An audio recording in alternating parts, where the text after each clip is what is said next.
Chapter 5. The Emperor of Blasphau is an island situated to the north-northeast side of Lilliput, from whence it is parted only by a channel of 800 yards wide. I had not yet seen it, and upon this notice of an intended invasion, I avoided appearing on that side of the coast, for fear of being discovered by some of the enemy's ships, who had received no intelligence of me, all intercourse between the two empires having been strictly forbidden during the war, upon pain of death, and upon embargo laid by our emperor upon all vessels whatsoever. I communicated to his majesty a project I had formed of seizing the enemy's whole fleet, which, as our scouts assured us, lay at anchor in the harbor, ready to sail with the first fair wind. I consulted the most experienced seamen upon the depth of the channel, which they had often plumbed, who told me that in the middle at high water it was 70 glumgruffs deep, which is about a 6 foot of European measure, and the rest of it is 50 glumgruffs at most. I walked towards the northeast coast over against Blasphau, and lying down behind a hillock, took out my small pocket perspective glass and viewed the enemy fleet at anchor, consisting of about 50 men of war and a great number of transports. I then came back to my house and gave order, for which I had a warrant, for a great quantity of the strongest cable and bars of iron. The cable was about as thick as a pack-thread, and the bars of the length and size of a knitting needle. I trebled the cable to make it stronger, and for the same reason I twisted 3 of the iron bars together, binding the extremities into a hook. Having thus fixed 50 hooks to as many cables, I went back to the northeast coast, and putting off my coat, shoes, and stockings, walked into the sea in my leather jerkin, about half an hour before high water. I waded with what haste I could, and swam in the middle about 30 yards till I felt ground. I arrived at the fleet in less than half an hour. The enemy was so frightened when they saw me that they leaped out of their ships and swam to shore, where there could not be fewer than 30,000 souls. I then took my tackling and fastened a hook to the hole at the prow of each. I tied all the cords together at the end. While I was thus employed, the enemy discharged several thousand arrows, many of which struck in my hands and face, and besides the excessive smart, gave me much disturbance in my work. My greatest apprehension was for my eyes, which I should have infallibly lost if I had not suddenly thought of an expedient. I kept among other little necessaries a pair of spectacles in a private pocket, which, as I observed before, had escaped the emperor's searches. These I took out and fastened as strongly as I could upon my nose, and thus armed, went on boldly with my work, in spite of the enemy's arrows, many of which struck against the glass of my spectacles, but without any other effect, further than a little to discompose them. I had now fastened all the hooks, and taking the knot in my hand, began to pull. But not a ship would stir, for they all were too fast held by their anchors, so the boldest part of my enterprise remained. I therefore let go the cord, leaving the hooks fixed to ships.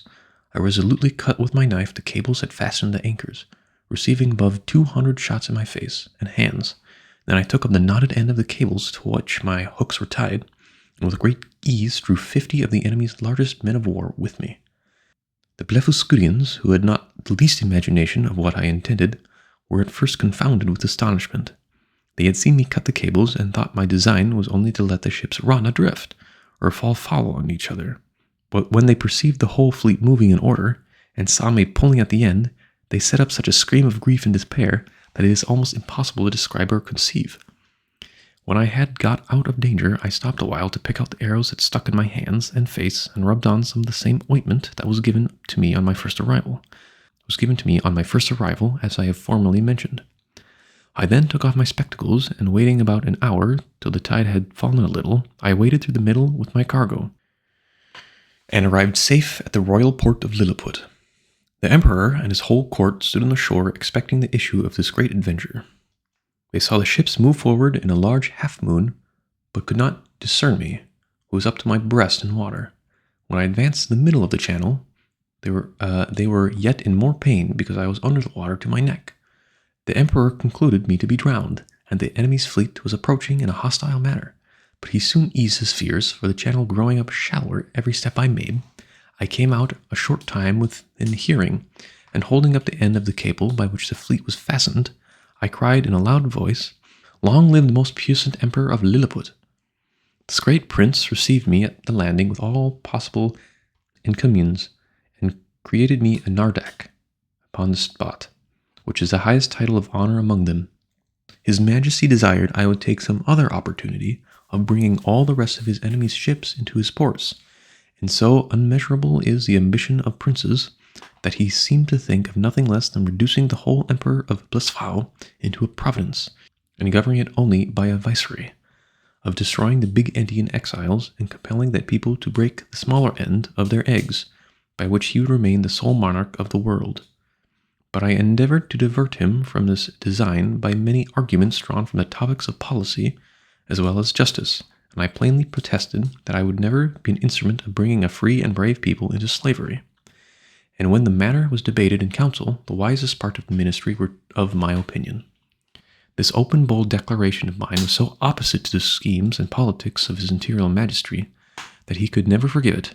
He mentioned it in his very artful manner at the council, where I was told that some of the wisest appeared, at my least by their silence, to be of my opinion, but others, who were my secret enemies, could not forbear some expressions, which by a side wind reflected upon me.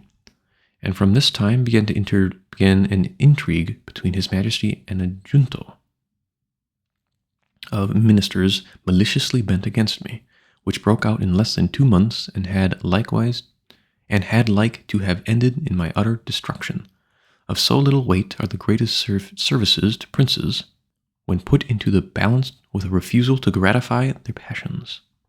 About 3 weeks after this exploit, there arrived a solemn embassy from Blesfau, with humble offers of a peace, which was soon concluded upon conditions very advantageous of our emperor, wherewith I shall not trouble the reader. There were 6 ambassadors, with a train of about 500 persons, and their entry was very magnificent, suitable to the grandeur of the master, and the importance of their business.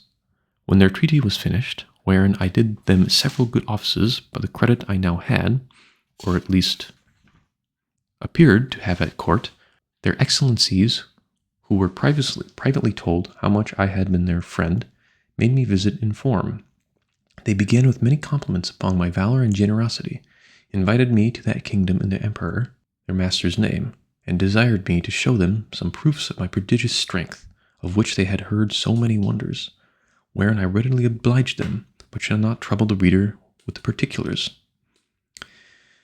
When I had for some time entertained their excellencies, to their infinite satisfaction and surprise, I desired they would do me the honor to present my most humble respects to the emperor their master, the renown of whose virtues had so justly filled the whole world with admiration, and whose royal person I resolved to attend before I returned to my own country. Accordingly, the next time I had the honor to see our emperor, I desired his general license to wait upon the Blefuscudian monarch, which he was very pleased to grant me, and I could plainly perceive, in a very cold manner, but could not guess the reason, till I had a whisper from a certain person that Filnap and Bogolam had represented my intercourse with those ambassadors as a mark of disaffection, from which I am sure my heart was wholly free. And this was the first time I began to conceive some imperfect idea of courts and ministers. It is to be observed that these ambassadors spoke to me by interpreter, the languages of both empires differing as much from each other as any two in Europe, and each nation priding itself upon the antiquity, beauty, and energy of their own tongues, with an avowed contempt for that of their neighbor. Yet our emperor, standing upon the advantage he had got by the seizure of their fleet, obliged them to deliver their credentials and make their speech in the Lilliputian tongue.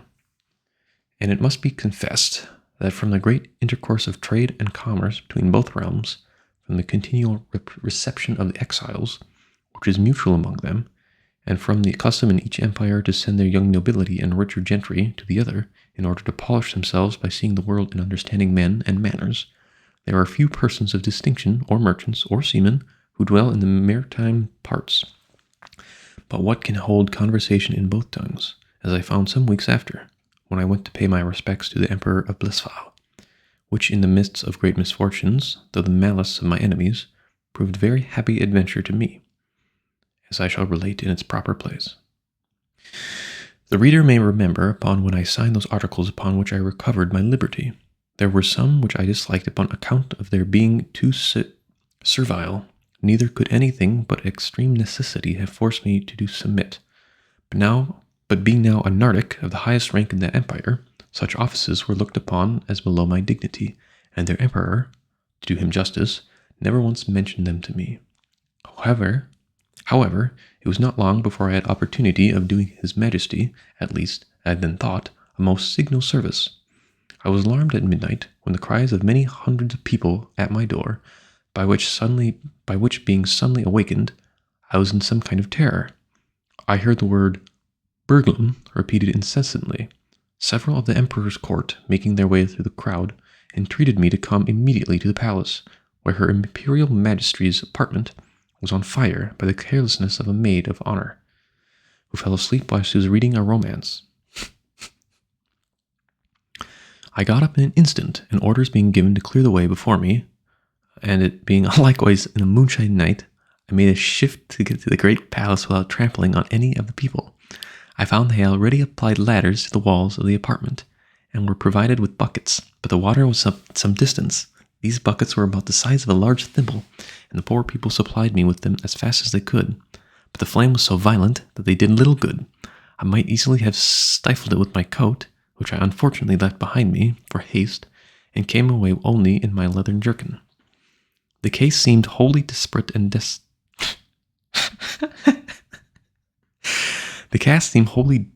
deplorable, and thus, and this magnificent palace would have infallibly been burnt down to the ground if, by a presence of mind unusual to me, I had not suddenly thought of an expedient.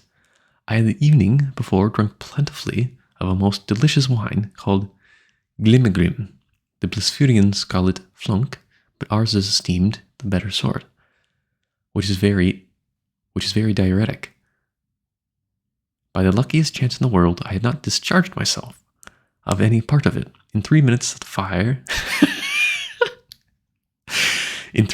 fire was wholly extinguished, and the rest of that noble pile, which had cost so many ages in erecting, preserved from destruction. It was now daylight, and I returned to my house without waiting to congratulate the emperor, because although I had done a very eminent piece of service, yet I could not tell how His Majesty might resent the manner by which I had performed it. For the fundamental laws of the realm, it is capital in any person of what quality soever to make water within the precincts of the palace. But I was from a little comforted by a message from His Majesty that he would give orders to the grand judiciary for passing my pardon in form, which, however, I could not obtain. And I was privately assured that the Empress, conceiving the greatest abhorrence of what I had done, removed to the most distant side of the court, firmly resolved that those buildings should never be repaired for her use, and in the presence of her chief confidence, could not forbear vowing revenge. Chapter 6. Although I intend to leave the description of this empire to a particular treatise, yet in the meantime I am content to gratify the curious reader with some general ideas. As the common size of the natives is somewhat under 6 inches high, so there is an exact proportion in all other animals, as well as plants and trees. For instance, the tallest horses and oxen are between 4 and 5 inches in height. The sheep are 1.5 inches, more or less. Their geese about the bigness of a sparrow. And so the several graduations downwards till you come to the smallest, which, to my sight, were almost invisible. But nature hath adapted the eyes of the Lilliputians to all objects proper for their view. They see with great exactness, but at no great distance, and show the sharpness of their sight towards objects that are near. I have been much pleased with observing a cook pulling a lark, which was not so large as a common fly, and a young girl threading an invisible needle with invisible silk. Their tallest trees are about 7 feet high. I mean some of those in the great royal park, the tops whereof I could just reach with my fists clenched. The other vegetables are in the same proportion. But this I leave to the reader's imagination. I shall say but little at present of their learning, which for many ages hath flourished in all its branches among them, but their manner of writing is very particular, being neither from the left to the right, like the Europeans, nor from the right to the left, like the Arabians, nor from up to down, like the Chinese, nor from down to up, like the Cascagans, but aslant from one corner of the paper to the other, like ladies in England. They bury their dead with their heads directly downwards, because they hold an opinion that in 11,000 moons they are all to rise again, in which period the earth, which they conceive to be flat, will turn upside down, and by this means they shall at their resurrection be found ready standing on their feet. The learned among them confess the absurdity of this doctrine, but the practice still continues in compliance to the vulgar. There are some laws and customs in this empire very peculiar, and if they were not so directly contrary to those of my own dear country, I should be tempted to say a little in their justification. It is only to be wished that they were as well executed. The first I should mention relates to informers. All crimes against the state are punished here with the utmost severity, but if the person accused maketh his innocence plainly to appear upon his trial, the accuser is immediately put to an ignominious death, and out of his goods or lands the innocent person is quadruply recompensed for the loss of his time, for the danger he underwent, for the hardship of his imprisonment, and for the charges he hath been at in making his defense. Or, if that fund be deficient, it is largely supplied by the crown. The emperor does not also confer on him some public mark of his favor, and proclamation is made of his innocence through the whole city. They look upon fraud as a greater crime than theft, and therefore seldom fail to punish it with death. For they allege that care and vigilance, with a very common understanding, may preserve a man's goods from thieves, but honesty has no offense against superior cunning, and since it is necessary that there should be a perpetual intercourse of buying and selling, and dealing upon credit, where fraud is permitted and connived at, or hath no law to punish it, the honest dealer is always undone, and the knave gets the advantage. I remember when I was once interceding with the king for a criminal who had wronged his master of a great sum of money, which he had received by order and ran away with, and happening to tell his majesty, by way of extenuation, that it was only a breach of trust, the emperor thought it monstrous to me to offer as a defense the greatest aggravation of the crime, and truly I had little to say in return, further than the common answer, that different nations had different customs, for I confess I was heartily ashamed. Although we usually call reward and punishment the two hinges upon which all government turns, yet I could never observe this maxim to be put in practice by any nation except that of Lilliput. Whoever can there bring sufficient proof that he hath strictly observed the laws of his country for 73 moons, hath a claim to certain privileges, according to his quality and condition of life, with a proportionable sum of money out of a fund appropriated for that use. He likewise acquires the title of snilpal, or legal, which is added to his name, but does not descend to his posterity. And these people thought it a prodigious defect of policy among us, when I told them that our laws were enforced only by penalties without any mention of reward. It is upon this account that the image of justice within their courts of judicature is formed with 6 eyes, 2 before, as many behind, and on each side 1, to signify circumspection, with a bag of gold open in her right hand and a sword sheathed in her left, to show she is more disposed to reward than to punish.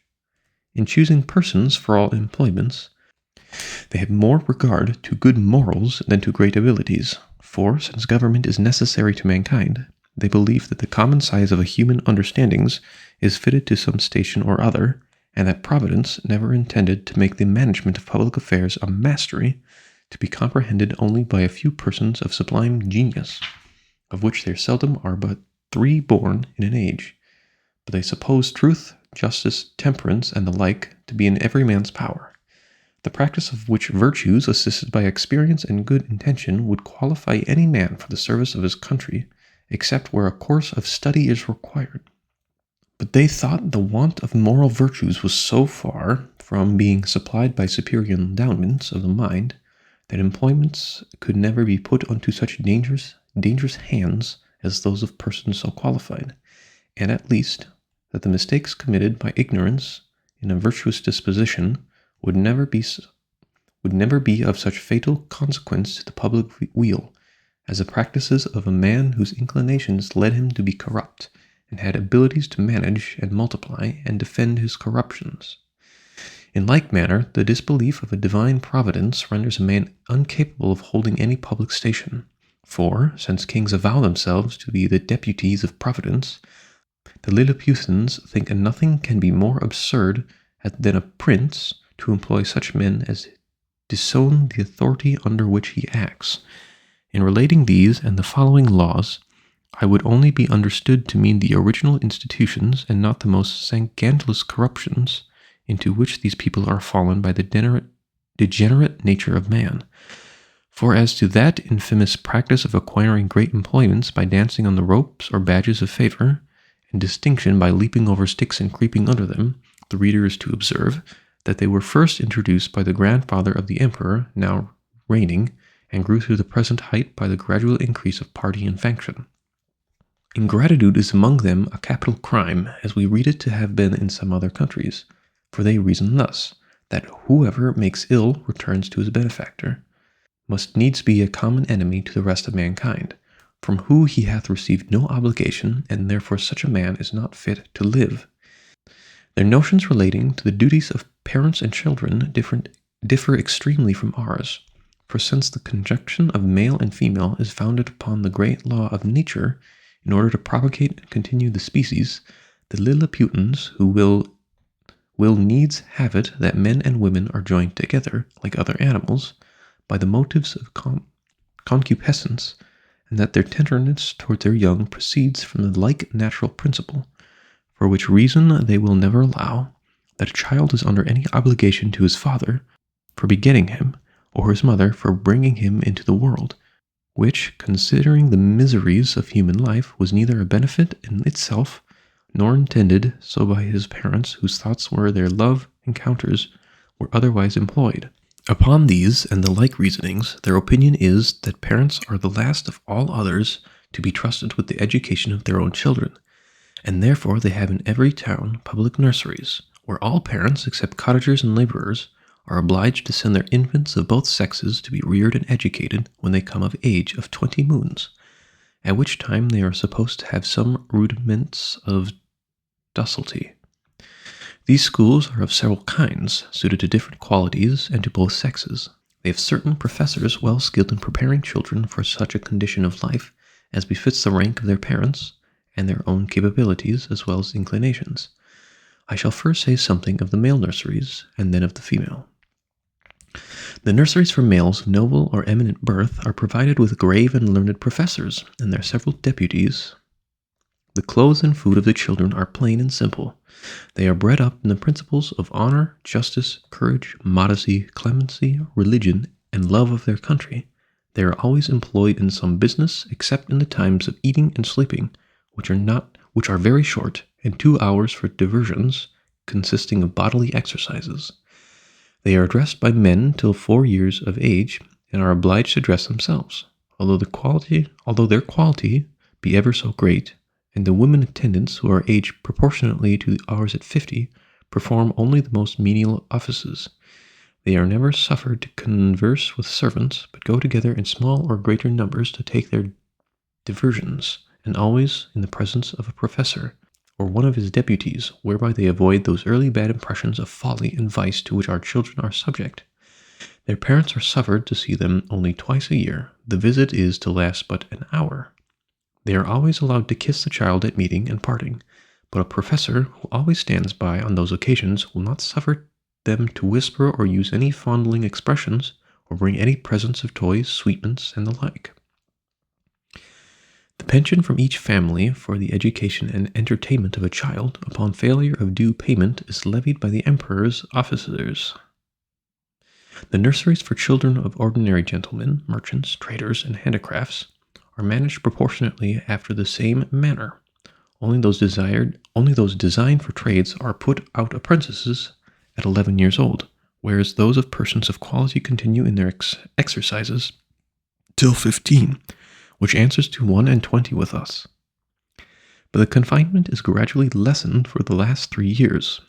In female nurseries, the young girls of quality are educated much like the males, only they are addressed by orderly servants of their own sex, but always in the presence of a professor or deputy, till they come to dress themselves, which is at 5 years old. And if it be found that these nurses ever presume to entertain the girls with frightful or foolish stories, or their common follies practiced by the chambermaids among us, they are publicly whipped thrice about the city, imprisoned for a year, and banished for life to the most desolate part of the country. Thus the young ladies there are as much ashamed of being cowards and fools as the men, and despise all personal ornaments beyond decency and cleanliness. Neither did I perceive any difference in their education made by the difference of sex, only that the exercises of the females were not altogether so robust, and that some rules were given them relating to domestic life, and a smaller compass of learning was enjoined them. For their maxim is, that among people of quality a wife should always be a reasonable and agreeable companion, because she cannot always be young. When the girls are 12 years old, which among them is the marriageable age, their parents or guardians take them home, with great expressions of gratitude to the professors, and seldom without tears of the young lady and her companions. In the nurseries of females of the meaner sort, the children are instructed in all kinds of works proper for their sex, and their several degrees. Those intended for apprentices are dismissed at 9 years old, the rest are kept to 13.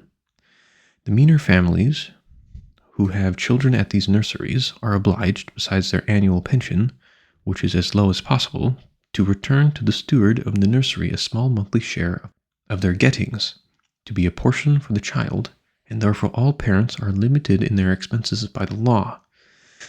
For the Lilliputians think nothing can be more unjust than for people in subservience to their own appetites to bring children to the world and leave the burden of supporting them on the public. As to persons of quality, they give securely to appropriate a certain sum for each child, suitable to their condition, and these funds are always managed with good husbandry and the most exact justice. The cottagers and labourers keep their children at home, their business being only to till and cultivate the earth, and therefore their education is of little consequence to the public. But the old and diseased among them, supported by hospitals, for begging is a trade unknown in this kingdom. And here it may perhaps divert the curious reader to give some account of my domestics and my manner of living in this country, during a residence of 9 months and 13 days. Having a head mechanically turned, and being likewise forced by necessity, I had made myself a table and chair convenient enough out of the 2 largest trees in the royal park. 200 seamstresses were employed to make me shirts and linen for my bed and table, all of the strongest and coarsest kind they could get, which, however, they were forced to quilt together in several folds, for the thickest was some degrees finer than lawn. Their linen is usually 3 inches wide, and 3 feet make a piece. The seamstresses took my measure as I lay on the ground, one standing at my neck and another at my mid-leg, with a strong cord extended, that each held by the end, while the third measured the length of the cord with a rule of 1 inch long. Then they measured my right thumb, and desired no more, for by a mathematical computation, that twice round the thumb is once round the wrist, and so on to the neck and waist. And by the help of my old shirt, which I displayed on the ground before them, for a pattern, they fitted me exactly. 300 tailors were employed in the same manner to make me clothes, but they had another contrivance for taking my measure. I kneeled down, and they raised a ladder from the ground to my neck. Upon this ladder one of them mounted, and let fall a plumb line from my collar to the floor, which just answered the length of my coat. But my waist and arms I measured myself. When my clothes were finished, which was done in my house, for the largest of theirs would not have been able to hold them, they looked like patchwork made by the ladies in England, only that mine were all of a colour. I had 300 cooks to dress my victuals in the little convenient huts built around my house, where they and their families lived, and prepared me 2 dishes apiece. I took up 20 waiters in my hand and placed them on a table. 100 more attended below, on the ground, some with dishes of meat, and some with barrels of wine, and other liquors slung on their shoulders, all which the waitress above drew up as I wanted, in a very ingenious manner, by certain cords, as we draw up the bucket of a well in Europe. A dish of their meat was a good mouthful, and a barrel of their liquor a reasonable draught. Their mutton yields to ours, but their beef is excellent. I would have a sirloin so large that I would have been forced to make 3 bits of it. But this is rare. My servants were astounded to see me eat it, bones and all. As in our country, we do the leg of a lark. Their geese and turkeys I usually ate a mouthful, and I must confess that they far exceeded ours. Of their smaller fowl, I could take up 20 or 30 at the end of my knife. One day, His Imperial Majesty, being informed of my way of living, desired that himself and his royal consort, with the young princes of the blood of both sexes, might have the happiness, as he was pleased to call it, of dining with me. They came accordingly, and I placed them upon chairs of state on my table, just over against me, with their guards about them. Flimnap, the Lord High Treasurer, attended there likewise with his white staff, and I observed he often looked on me with sour countenance, which I would not seem to regard, but ate more than usual in honor to my dear country, as well as to fill the court with admiration. I have some private reasons to believe that this visit from His Majesty gave Flimnap an opportunity of doing me ill offices to his master. That minister had always been my secret enemy, though he outwardly caressed me more than usual to the moroseness of his nature. He represented to the emperor the low condition of his treasury, that he was forced to take up monthly at great discount, that exchequer bills would not circulate under 9% below par, that in short I had cost His Majesty above 1.5 million of sprugs, their greatest gold coin, about the bigness of a spangle, and upon the whole that it would be advisable in the emperor to take the first fair occasions of dismissing me. I am here obliged to vindicate the reputation of an excellent lady, who was an innocent sufferer upon my account. The treasurer took a fancy to be jealous of his wife from the malice of some evil tongues, who informed him that her grace had taken a violent affection for my person, and the court scandal ran for some time, that she once came privately to my lodging. This I solemnly declared to be a most infamous falsehood without any grounds. Further than that her grace was pleased to treat me with all innocent marks of freedom and friendship. I own she came often to my house, but always publicly, nor ever without 3 or more in the coach, who were usually her sister and young daughter, and some particular acquaintance. But this was common to many other ladies of the court. And I still appeal to my servants round, whether they at any time saw a coach at my door without knowing what persons were in it. On those occasions when a servant had given me notice, my custom was to go immediately to the door, and, after paying my respects, take up the coach and 2 horses very carefully in my hands, for if there were 6 horses, the postilion always unharnessed 4, and placed them on the table, where I fixed a movable rim quite round of 5 inches high to prevent accidents. And I had often had 4 coaches and horses at once on my table, full of company, while I sat in my chair leaning my face towards them, and when I engaged with one set, the coachman would gently drive the others round my table. I have passed many an afternoon very agreeably in these conversations, but I defy the treasurer or his 2 informants, I will name them, and let them make their best of it, Clustril and Drunlo, to prove that any other person ever came to me incognito, except the secretary Reldrisel, who was sent by express command of His Imperial Majesty, as I have before related.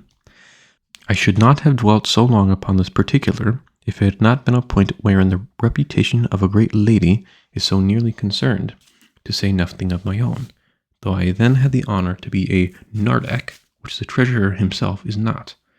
For all the world knows, he is only a Clumgrum, a title inferior by 1 degree, as that of a marquis is to a duke in England, although I allow he preceded me in right of his post.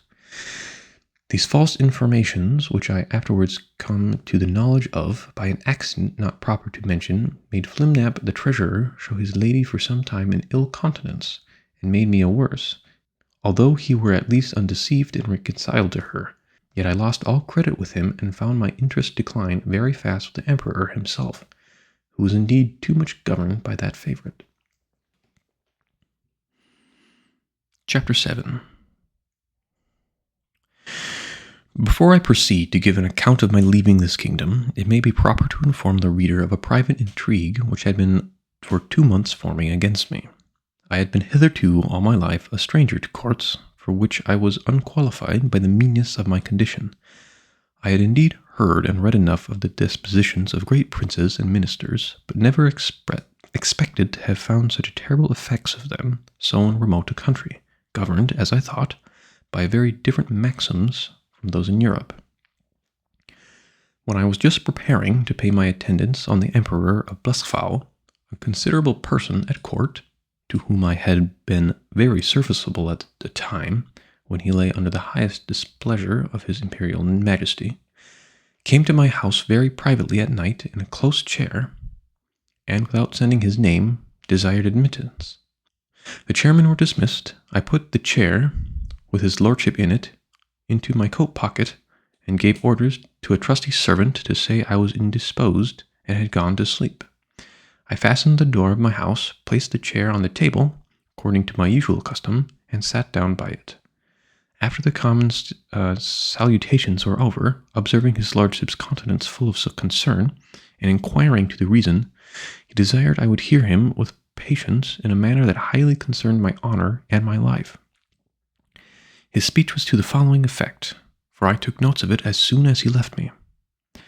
You are to know, said he, that several committees of council have been lately called in the most private manner on your account, and it is but 2 days since His Majesty came to a full resolution.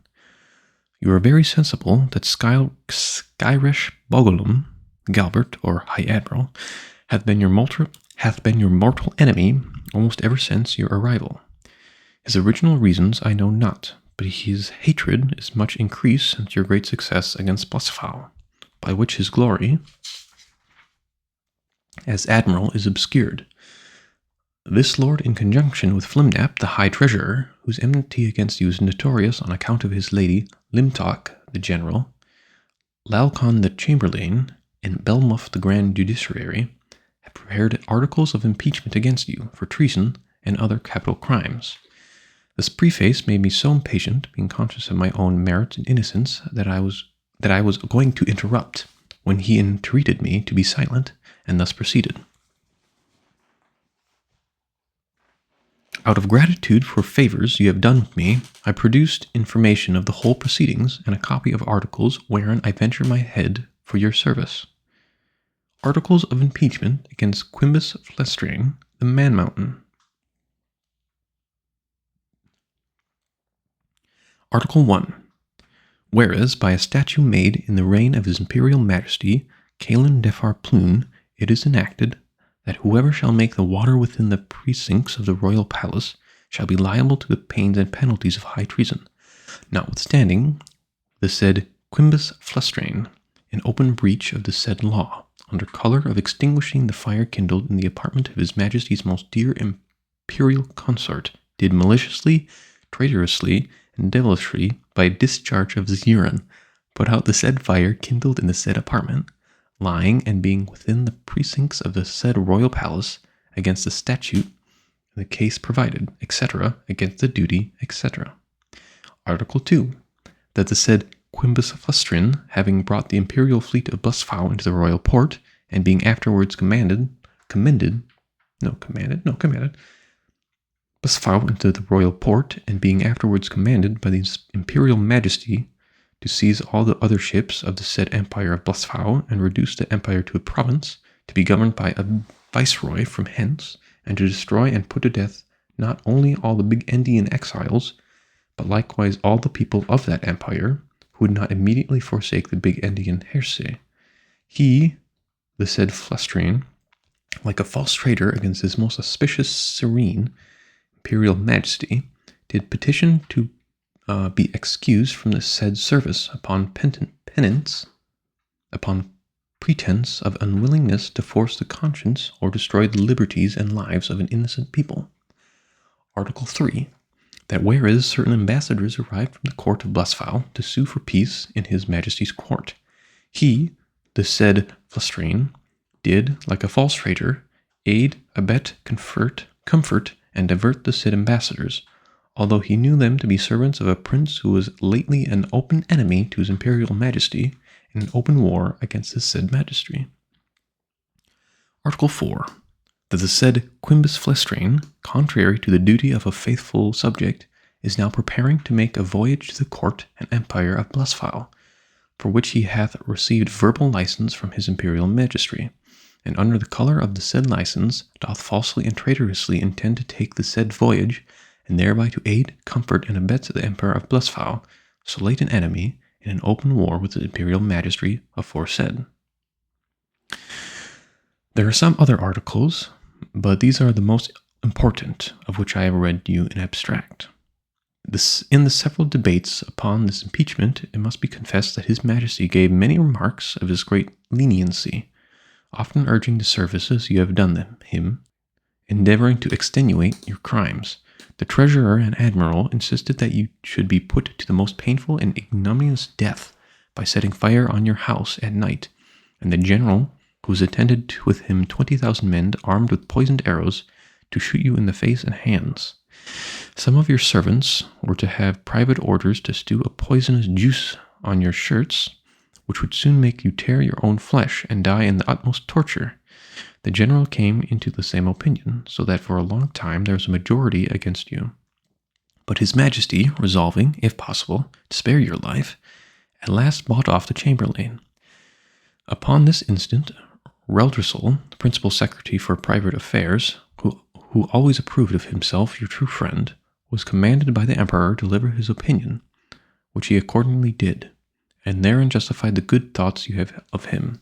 He allowed your crimes to be great, but that still there was room for mercy, the most commendable virtue in a prince, and for which his majesty was so justly celebrated. He said the friendship between you and him was so far well known to the world, that perhaps the most honourable board might think him partial. However, in obedience to the command he had received, he would freely offer his sentiments, that if his majesty, in consideration of your services and pursuit to his own merciful disposition, would please to spare your life, and only give order to put out both your eyes, he humbly conceived by this expedient justice might in some measure be satisfied, and all the world would applaud the leniency of the emperor, as well as the fair and generous proceedings of those who have the honour to be his counsellors, that the loss of your eyes would be of no impediment to your bodily strength, by which you might still be useful to his majesty, that blindness is an addition to courage, by concealing dangers from us, that the fear you had for your eyes was the greatest difficulty in bringing over the enemy's fleet, and it would be sufficient for you to see by eyes of the ministers, since the greatest princes do no more. This proposal was received with the utmost disapprobation by the whole board.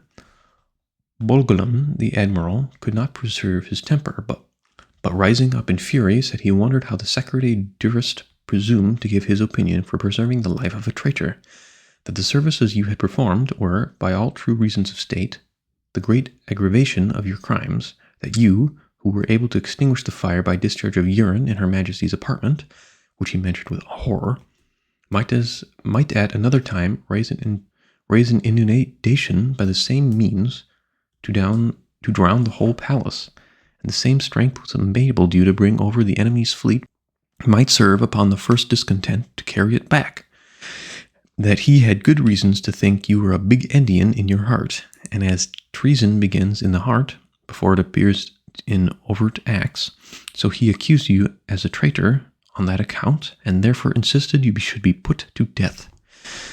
The treasurer was of the same opinion. He showed to what straits his majesty's revenue was reduced by the charge of maintaining you, which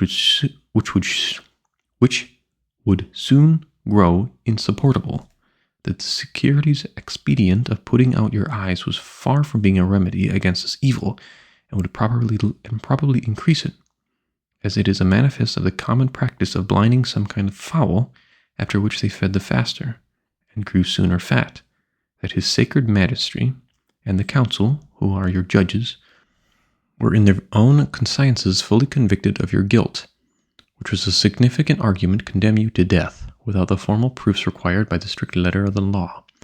But His Imperial Majesty, fully determined against capital punishment, was graciously pleased to say that since the council thought the loss of your eyes too easy a censure, some other may be inflicted hereafter, and your friend the secretary, humbly desiring to be heard again in answer to what the treasurer had objected concerning the great charge his majesty was at in maintaining you, said that His Excellency, who had the sole disposal of the Emperor's revenue, might easily provide against that evil by gradually lessening your establishment, by which, for want of sufficient food, you would grow weak and faint and lose your appetite, consequently decay and consume in a few months.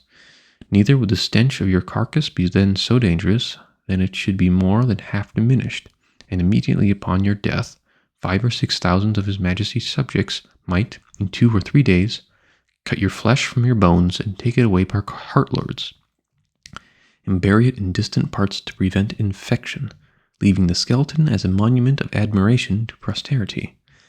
Thus, by the great friendship of the secretary, the whole affair was compromised. It was strictly enjoined that the project of starving you by degrees should be kept as secret, but the sentence of putting out your eyes was entered on the books, none dissenting except Bologlem the admiral, who, being a creature of the Empress, was perpetually instigated by Her Majesty to insist upon your death, she having borne perpetual malice against you, on account of that infamous and illegal method you took to extinguish the fire in her apartment. In the 3 days your friend, the secretary, will be directed to come to your house and read before you the articles of impeachment, signify the great lenity and favor of His Majesty the Council, whereby you are only condemned to the loss of your eyes, which His Majesty doth not question you will gratefully and humbly submit to, and 20 of His Majesty's surgeons will attend, in order to see the operation well performed, by discharging very sharp-pointed arrows into the balls of your eyes as you lie on the ground. I leave you to your prudence what measures you will take, and to avoid suspicion, I must immediately return in as private manner as I came. His lordship did so, and I remained alone, under many doubts and perplexities of the mind. It was custom introduced by this prince and his ministry, very different, as I have been assured, from the practices of former times, that after the court had decreed any cruel execution, either to gratify the monarch's resentment or malice of favorite, the emperor always made a speech to his whole council, expressing his great lenity and tenderness, as qualities known and confessed by all the world. The speech was immediately published through the kingdom, nor did anything terrify the people so much as those encomiums on His Majesty's mercy, because it was observed that the more of these praises were enlarged and insisted upon, the more inhuman was the punishment, and the sufferer more innocent. And as to myself, I must confess, having never been designed for a courtier either by my birth or education, I was so ill a judge of things that I could not discover the lenity and favor of this sentence, but conceived it, perhaps erroneously, rather to be rigorous than gentle. I sometimes thought of standing my trial, for although I could not deny the facts alleged in several articles, yet I hoped they would admit some of my extenuations. But having in my life pursued many state trials, which I ever observed to terminate as the judges thought fit to direct, I durst not rely on so dangerous a decision, in so critical a juncture, and against such powerful enemies. Once I was strongly bent upon resistance, for which I had liberty, the whole strength of the empire could hardly subdue me, and I might easily with stones pelt the metropolis to pieces. But I soon rejected that project with horror, by remembering the oath I made to the emperor, and the favors I received from him, and the high title of Nardak he conferred upon me. Neither had I so soon learned the gratitude of courtiers to persuade myself that His Majesty's peasant servitors quitted me of all past obligations.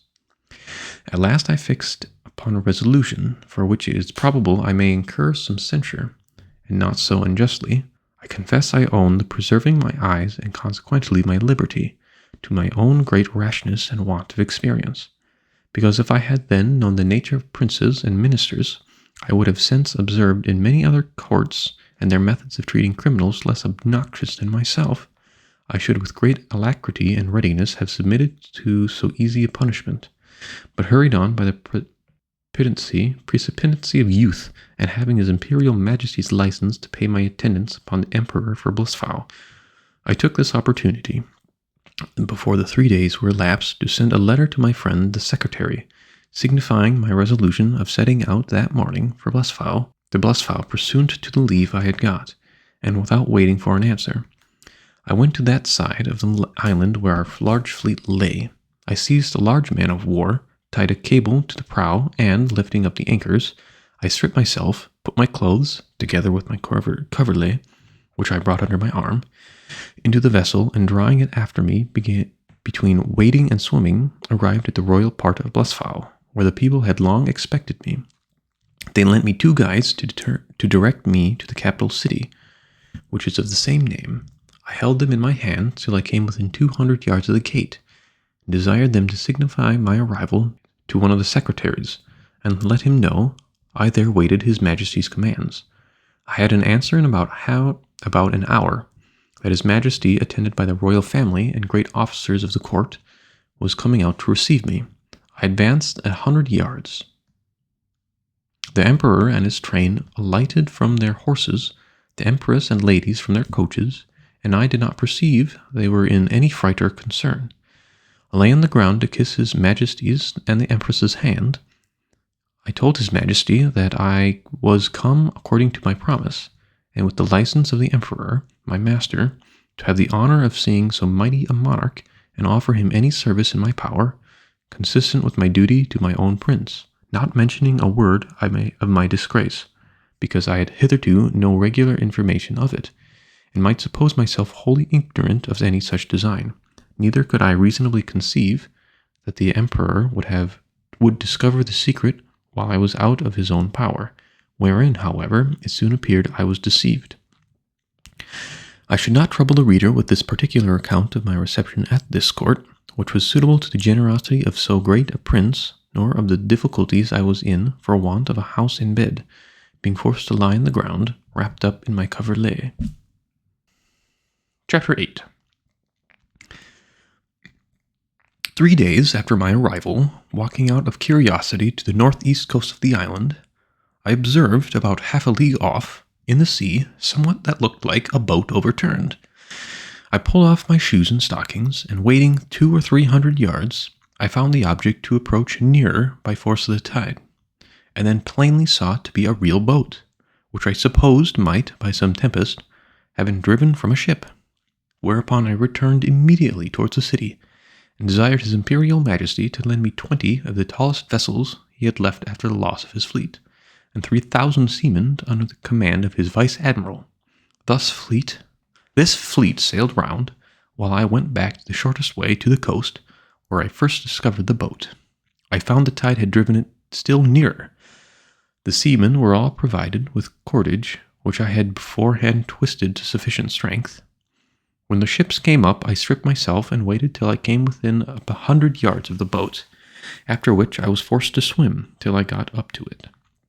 The seaman threw me the end of the cord, which I fastened to a hole in the forepart of the boat, and the other end to a man of war. But I found all my labor to be little purpose, for being out of my depth, I was not able to work. In this necessity, I was forced to swim behind, and push the boat forwards as often as I could, with one of my hands, and the tide favoring me, I advanced so far that I could just hold up my chin and feel the ground. I rested 2 or 3 minutes, and then gave the boat another shove, and so on, till the sea was no higher than my armpits, and now the most laborious part being over, I took out my other cables, which were stowed in one of the ships, and fastened them first to the boat, and then to 9 of the vessels which attended me. The wind being favorable, the seamen towed, and I shoved till we arrived within 40 yards of the shore, and waiting till the tide was out, I got dry to the boat, and by assistance of 2,000 men, with ropes and engines, I made a shift to turn it on its bottom, and found it was but a little damaged. I shall not trouble the reader with the difficulties I was under by the help of certain paddles, which cost me 10 days making, to get my boat to the royal port of Blusfau, where a mighty concourse of people appeared upon my arrival, full of wonder at the sight of so prodigious a vessel. I told the emperor that my good fortune had thrown this boat in my way to carry me some place from whence I might return to my native country, and begged His Majesty's orders for getting materials to fit it up, together with his license to depart, which, after some kind of explanations, he was pleased to grant. I did very much wonder, in all this time, not to have heard of any express relating to me from our emperor or the court of Blusfau, but I was afterwards given privately to understand that His Imperial Majesty, never imagining I had the least notice of his designs, believed I was only gone to Blusfau in performance of my promise, according to the license he had given me, which was well known to our court, and would return in a few days when that ceremony was ended. But he was at last in pain at my long absence, and after consulting with the treasurer and the rest of the cabal, a person of quality was dispatched with a copy of the articles against me. This envoy had instructions to represent to the monarch of Blusfau that the lenity of his master, who was content to punish me no further than with the loss of my eyes, that I had fled from justice, and if I did not return in 2 hours, I should be deprived of my title of Nardak and declared a traitor. The envoy further added that in order to maintain the peace and amity between both empires, his master expected that his brother of Blusfau would give orders to have me sent back to Lilliput, bound hand and foot, to be punished as a traitor. The emperor of Blusfau, having taken 3 days to consult, returned an answer consisting of many civilities and excuses. He said that as for sending me bound, his brother knew it was impossible, that although I deprived him of his fleet, yet he owed great obligations to me for many good offices I had done in making the peace. That, however, both of their majesties would soon be made easy, for I had found a prodigious vessel on the shore able to carry me on the sea, which he had given order to fit up with my own assistance and direction, and he hoped in a few weeks both empires would be freed from so insupportable an encumbrance. With this answer the envoy returned to Lilliput, and the monarch of Blusfau related to me all that had passed, offering me the same time, but under the strictest confidence, his gracious protection, if I would continue in his service, wherein, although I believed him sincere, yet I resolved never more to put any confidence in princes or ministers, where I could possibly avoid it, and therefore, with all due acknowledgments for his favorable intentions, I humbly begged to be excused. I told him that since fortune, whether good or evil, had thrown a vessel in my way, I was resolved to venture myself in the ocean, rather than the ocean of difference between two such mighty monarchs. Neither did I find the emperor all displeased, and I discovered by a certain accident that he was very glad of my resolution, and so were most of his ministers. These considerations moved me to hasten my departure somewhat sooner than I intended, to which the court, impatient to have me gone, very readily contributed. 500 workmen were employed to make 2 sails to my boat, according to my directions, by quilting 13 folds of their strongest linen together. I was at the pains of making ropes and cables, by twisting 10, 20, or 30 of the thickest and strongest of theirs. A great stone that I happened to find after a long search by the seashore served for me an anchor. I had the tallow of 300 cows for greasing my boat and other uses. I was at incredible pains in cutting down some of the largest timber trees for oars and masts, wherein I was, however, much assisted by His Majesty's ship carpenters, who helped me in smoothing them after I had done the rough work. In about a month, when all was prepared, I sent to receive His Majesty's commands, and to take my leave. The Emperor and royal family came out of his palace. I lay down on my face to kiss his hand, which he very graciously gave to me. So did the Empress and young princes of blood. His Majesty presented me with 50 purses of 200 sprugs apiece, together with his picture at full length, which I put immediately into one of my gloves, to keep from getting hurt. The ceremonies at my departure were too many to trouble the reader with at this time.